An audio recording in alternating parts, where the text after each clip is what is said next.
Do you want to escape the rat race? Want to live the life that you deserve? Well, here's a secret that's actionable and will work whether you're earning only minimum wage or earning millions a year already. So what's the secret?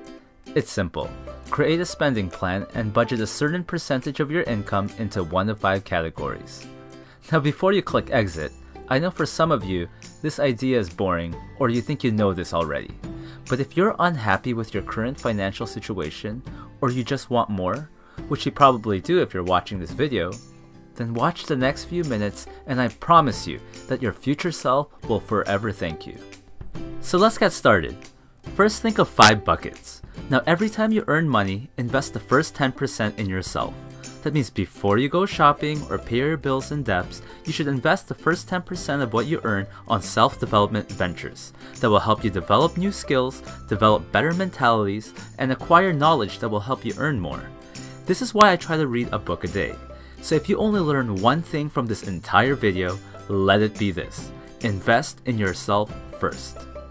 Next, save or invest 25% of your earnings to something long-term. Now I know what you're thinking. What? 25%? That's crazy. Most financial advisors say to just save 10%.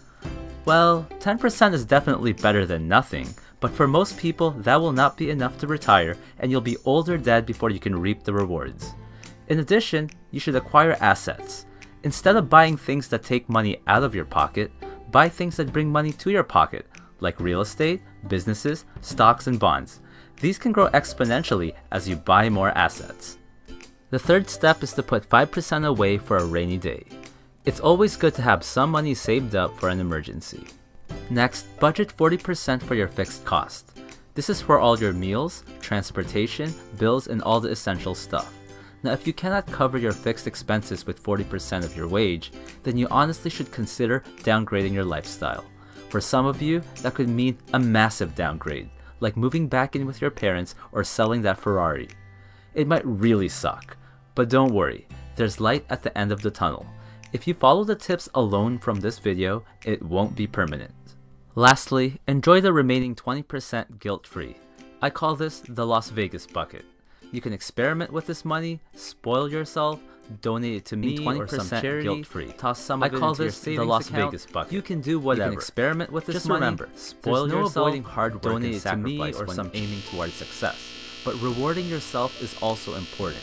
If you don't reward yourself, your brain will get confused about why it's working so hard and you'll lose motivation and end up giving up. But the first 10% is the most important. Let's just say you work part-time and earn only $250 a week. 10% of that is $25, and you could use that to buy a business book or two like Rich Dad Poor Dad.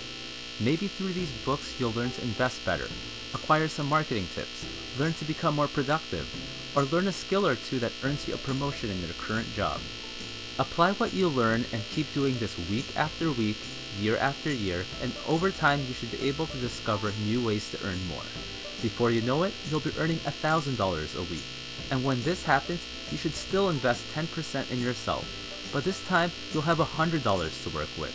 You could buy more books, or save up and attend an advanced seminar on real estate or something. This simple concept of investing in myself first has taught me how to dropship and make easy cash, tutor people and offer consulting online, understand how sales funnels work, make money through affiliated marketing, learn how to grow a YouTube channel, and much, much more. Eventually, you'll be able to hire a mentor or two who'll be able to accelerate your growth even further.